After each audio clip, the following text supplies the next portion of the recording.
station, this is Houston. Are you ready for the event?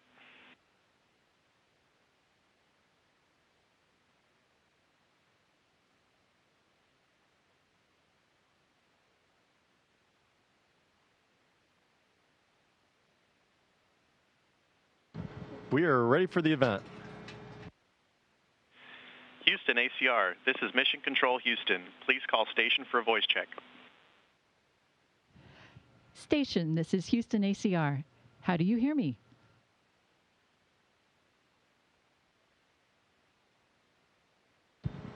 Houston ACR, we hear you loud and clear. How us? Loud and clear. Please stand by for opening remarks. Hello, I'm Teresa Moon, the principal here at Lakenheath High School. We are coming to you from the Royal Air Force Base in Lakenheath, England. Thank you so much for this opportunity. Our students have put some time into asking you some important questions, and we're just so grateful that you're going to answer them for us today. Thank you for all you do to support us in everything that you're doing out there. Hi, my name is Rod. Could you please demonstrate microgravity by flipping or floating around?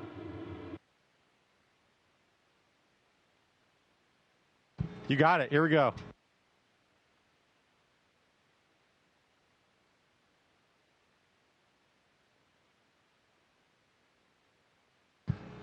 How's that? I cannot do that on the ground for sure, but we can do that very easily up here. Hi, my name is Denasia. When you worked on previous projects, did you ever imagine you'd also be taking that experience to space one day?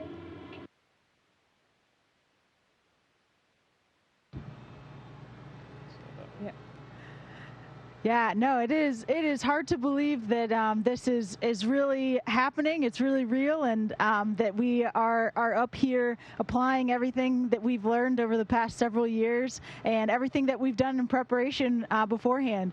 There's certainly lots of opportunities and experiences that we've both had leading up to this that are now very applicable. But certainly for me, when I was doing them, I definitely had no idea that this would be one day how it would all end up. Hi, my name is Goslin. Are there a lot of injuries on the International Space Station, or is a surgeon needed for monitoring physical health and for emergencies only? Well, that's a great question, and thankfully there are not a lot of injuries. We try to keep our astronauts, choose really healthy astronauts, and keep them healthy on the ground and protect their health on orbit. And so thankfully there are not a lot of emergencies or even injuries or illness, but we do train 2 crew members in each crew to be crew medical officers. And in the case of this crew, my background is emergency medicine. And so I'm very grateful not to have to use that skill set while I'm up here. We have a small medical kit, and we receive training to use those procedures and equipment.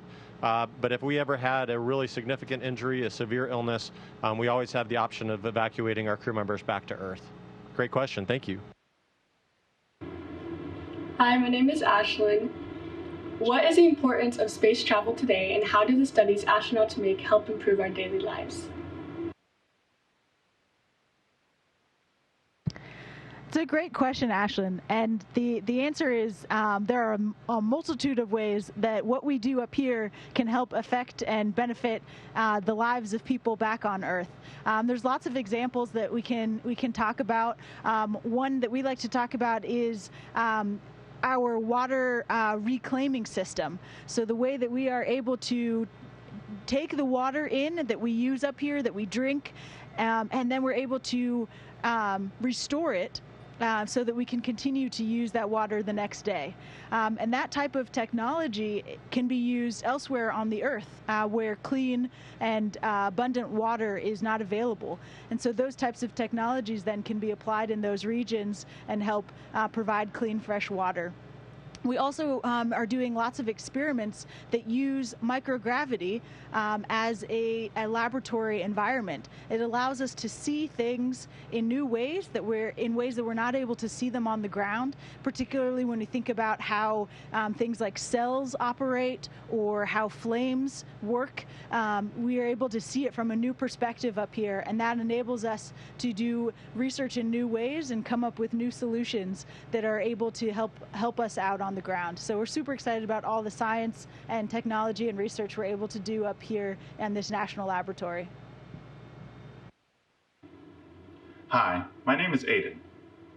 Were there any surprising skills or activities that you had to master that were integral to becoming an astronaut, such as learning a new language or scientific field? Great question. It's kind of a fire hose of learning when you become an astronaut candidate. You're selected into the astronaut office and then and begin astronaut training. We all come from different backgrounds. Wadi is a geologist by training. I'm a physician, and so while we bring a lot of those skills into the job, there's lots more to learn. And so we all have to learn spacewalking, robotics, space station systems. And I think one of the more challenging ones for all of us is learning the Russian language, because the major two segments of the International Space Station are the U.S. segment and the Russian segment. And so, especially for those of us that initially flew on the Soyuz spacecraft, we had to be technically proficient in Russian in order to be useful crew members. And I would say that everybody in the job, though, I mean, we're lifelong learners, and so the challenge of learning all of these new areas was one that we were eager to undertake, and one that we've enjoyed not only learning, but getting to use what we've learned here on the International Space Station. Hi, my name is Britton. How does being outside the spaceship make you feel? What is it like?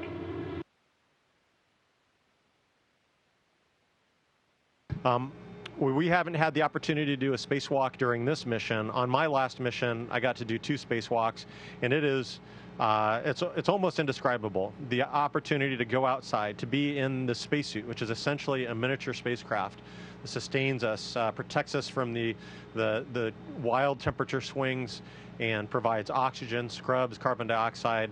To be outside of the space station, to see the space station with your own eyes through this visor that gives you an incredible field of view. It is truly an amazing thing, and really a reward for all of the hard work that we invest back on Earth in our spacewalk training. And so I'm very hopeful that that Wadi and Farmer have the opportunity to do that during this mission. Hi, my name is Cadence. Who or what was your main inspiration to want to go to space? That's a good question. And, you know, we all come from different backgrounds, different experiences that have kind of led us down a pathway to this point. For me, I certainly was inspired by my family members, my mentors, coaches, all kinds of people along the way who helped encourage me to find something that I loved and to pursue it, helped me find opportunities and encouraged me along that path. Specifically in terms of kind of heroes that I looked up to, for me, certainly Sally Ride and Mae Jemison were 2 figures for me that kind of paved that way. But I certainly, you know, think that we have a lot to learn from all the people that we interact with, and even in the training process, we've learned so much from our instructors back at NASA Johnson Space Center. So just kind of putting together all of those things that we've learned from all the different people along the way has enabled us to be here today. Hi, my name is Rebecca. What experience, training, or course would you say prepared you most to go to space?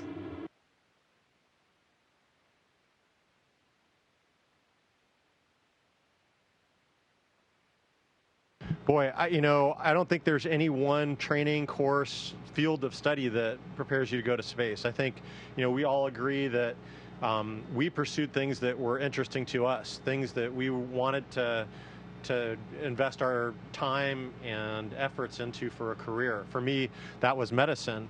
It was such a privilege to serve as an emergency medicine doctor, and I know the same is for Wadi, the practice of geology and using those that education, those skills to look at Mars. And those happen to be things that were attractive to the astronaut office. And so I think our advice to everyone that is interested in someday doing this is pursue what you love, pursue what you're interested in. You will if you work hard at those, you're going to rise to the top, and someday you might have the opportunity, the incredible opportunity to do something like this. Hi, my name is Steven. What is your favorite food you get to have on the space station, and how do you make it?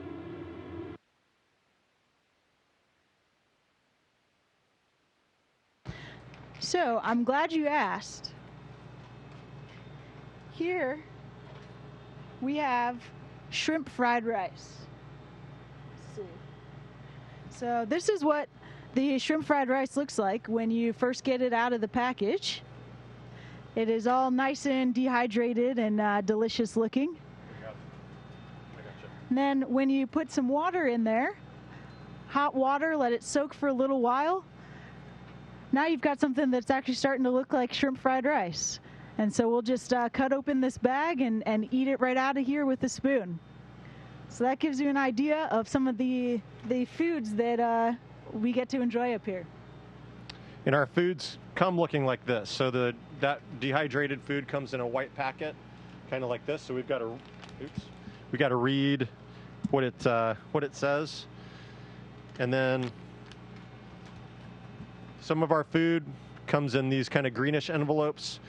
This is chocolate pudding, and so it is prepared and then either irradiated or heat treated to kill off the bacteria, which makes it very shelf stable.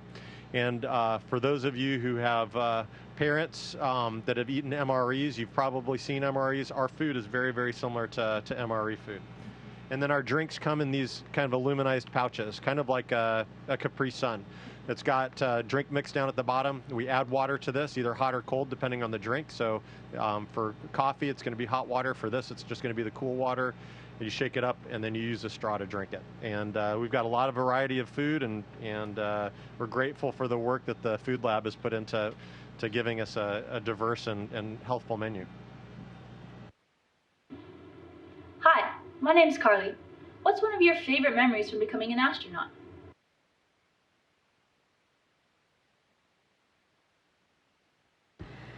Well, certainly I will never forget the day that I got the phone call, the day that I received the phone call that accepting me to the astronaut corps. Was definitely not expecting that in the least. I had little notes written down for what I was going to say on that phone call, but I had no notes written for if I got the yes. So I was certainly very surprised. But one of my greatest memories about the process of being selected and going through the kind of initial training was getting to do it with my classmates.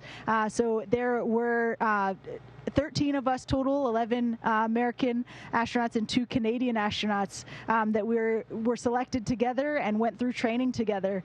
And we all just got really close, got to know each other, know our strengths and weaknesses, and really came together as a group. And so now it's a true privilege to be able to fly with one of my classmates. Bob Hines, Farmer, is up here with me. And so it's just a joy to be able to do that. Hi, my name is Zephaniah. My question to you is, in your opinion, what is the most interesting thing you've seen or done while you're in space?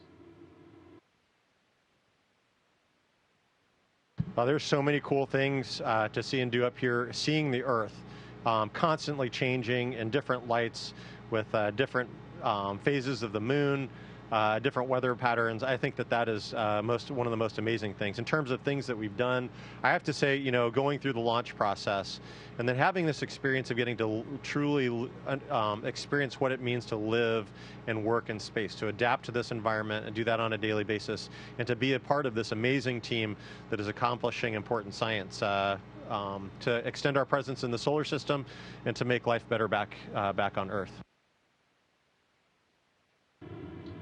Hi, my name is Austin.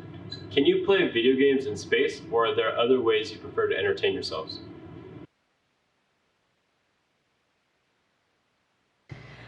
Well, we don't have an Xbox or anything like that up here, but we do have robotics. And so with the robotics process, we have a hand controller I'm not sure if you can see back here, but we have a hand controller that we can operate a robotic arm outside the space station. So that certainly feels like playing video games sometimes. And I think one of the other things that we really like to do is take pictures back of the Earth. And here we've got a whole bunch of cameras here and more in the back. And this is just such a great place to visualize and then also to share the experience with family and friends back home. Hi, my name's Autumn, and I'm wondering what aspect about space surprised you the most? You know, for me, I think it is the process of adapting to weightlessness. The fact that you get up here and almost immediately, you know, the floating is new and crazy and something that we're not familiar with, and the fact that our brains adapt to that so quickly. And on a day-to-day basis, you know, floating around just seems like a normal thing. It doesn't occur to you to walk up here that floating becomes normal. Is just, I think, super interesting and one of my favorite things. Hi, my name is Cayman. What is your favorite zero-gravity related activity on the space station? I think my answer to that would just be floating around all day, every day, getting to literally climb on the walls like Spider-Man and not even think about it, as Chell was mentioning. It's just pretty amazing, and sometimes we have to remind ourselves how amazing it is because it becomes so natural. Hi, my name is Caleb. Do you conduct any experiments on the space station? Yeah, this is an orbiting national laboratory, international laboratory, and it gives us the opportunity to study a whole range of science, from combustion science, fluid dynamics, physiological and medical science, and so one of the things that I'm working on right now is a project called X-Roots. And so we're looking at growing plants in space. I got to do that during my last mission, and last time we grew the plants in pillows of soil. And this time we're looking at hydroponics and aeroponics to allow a denser growth and more sustainable growth of plants that could be used for long duration space flight as a source of food, and maybe something to participate in the environmental control system where it is where the plants are actually consuming carbon dioxide and producing oxygen. And so it's a very exciting project to be a part of, and one of 200 to 300 different projects that are ongoing on the space station right now. And I think that is let's see, do we have more questions? Oh, we do. And I think we're running out of a little bit of time. I just wanted to take a moment to say how excited I am to get to talk with you all at Lakenheath and the DoD schools. I was in class of 91 at Lakenheath. I did 7th and 8th grade at Feltwell. We lived on Feltwell, and I went to the middle school there, and then did my freshman year at Lakenheath. And so grateful for the investment of the teachers and instructors and coaches and mentors there at Lakenheath. You all have top-notch people that are invested in you and your success. And so I know that there are sacrifices made by you and your families living overseas. I just hope that you are enjoying the experience, and it is something that is just, I reflect on being really one of the favorite parts of growing up, being there at Lakenheath and Feltwell and Milton Hall. I brought a couple of things with me that I just wanted to share with you. Can you grab those two out? The first one is I'm hoping that I'm talking to you all, many of you right now, but this is a class picture of the class of 2022. Some of you got to sign that. And that F-111 on a stick there, that's what was flying back when I was at Lakenheath. And then just a couple of other things that I got to bring up here with me, a patch, and then also I was a part of the junior ROTC while I was there. And so just a couple of tokens that I'm of appreciation that I'm excited to bring back and give back to you all when I return. Let's see how we're doing on time. I think we're about out of time. I'm sorry we didn't get to the last few questions, but happy to take any other comments or questions now. Hello, I'm Les Ingram. I'm the aerospace science instructor for Lakin Heath High School. On behalf of Lakin Heath High School and the entire Lakin Heath greater community, we would like to express our profound gratitude to everyone at NASA and the entire crew of Expedition 67 for this unique opportunity. Thank you very much. Station, this is Houston ACR. Thank you. That concludes our event.